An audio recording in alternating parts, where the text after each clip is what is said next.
Now, what's happening to YouTube now? I don't know if he can do anything because they got a lot of injuries and they're basically a playing tournament team. But I watched Anthony Davis against Atlanta and he hit the game winning shot and he came back and gave and threw Trey Young off just enough to shoot that last second shot. If this guy can ever just stay halfway healthy and they get the pieces there, you don't want to have to deal with them. You won't want to have to deal with them. I really and truly believe that could be a dangerous situation if they got the right pieces. Now, Kyrie got to come back next year, but I'm gonna tell you something. AD's healthy. If they get any kind of help when he's playing and Clay, they gonna be a bit of a problem. He looked good. He gives you those moments. He's that one dude that it's the injuries. Well, do I look at Anthony Davis injuries like I do Kawhi Leonard?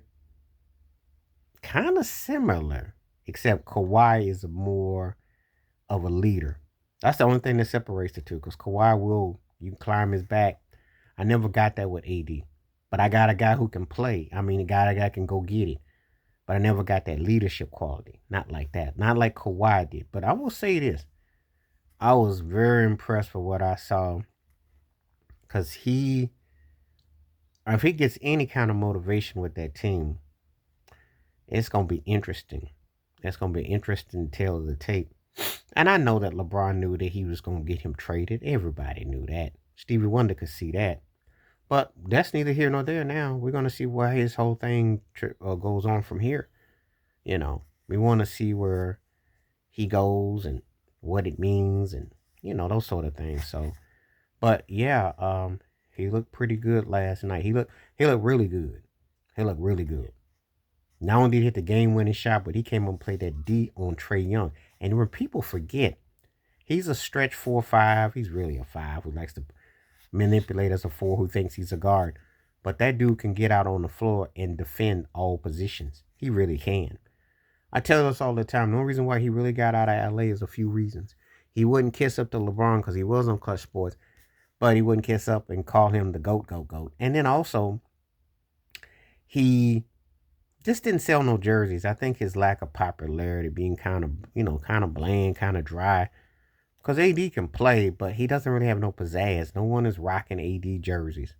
He scores points, great talent, but he doesn't bring that kind of charisma. And so that had to play a hand with going to get Luka. I mean, you have to think in terms of business sense. It ain't always just in terms of, you know, it is a popularity contest. You playing in La La Land, they want some ooh and ah.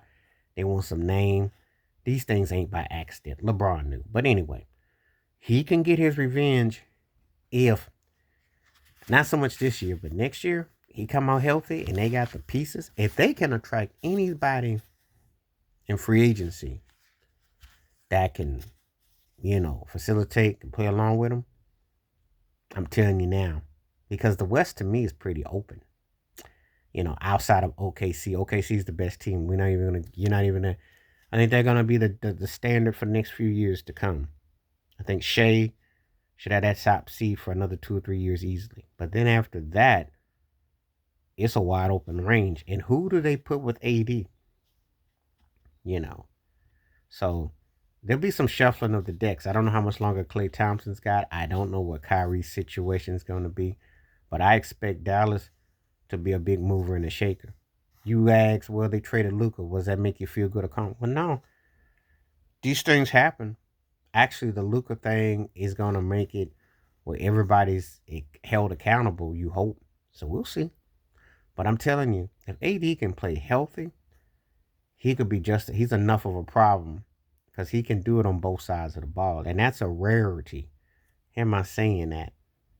See, elephant in the room, real quick. If Jokic could do what AD does, they'd be already putting him ahead of Shaq and Kareem and Wilt right now. If he could, he can't. If he could, because AD can play both sides of the ball, he just doesn't stay healthy and he doesn't stay productive. And he always seemed like he needed someone to put a battery in his back to push him. But he looking good. Like I said, when he's played with Dallas, they've only lost one game with him in the starting lineup. He's definitely going to be a plus side for Jason Kidd. Keep your eyes on that especially next year. If he comes back healthy and retool, watch out. All right, let me know what you think about Anthony Davis. Your thoughts and your takes and what you've seen so far in Dallas. And do you think there'll be a threat in the postseason? And what you look for in the future. Please like, subscribe, welcome thoughts, comments, and I do respond. Thank you. Wash your hands, keep your mind clear, watch out for another. Share it if you like, and hit that membership. Stay safe, stay blessed, stay woke, stay free. I'm out. Peace.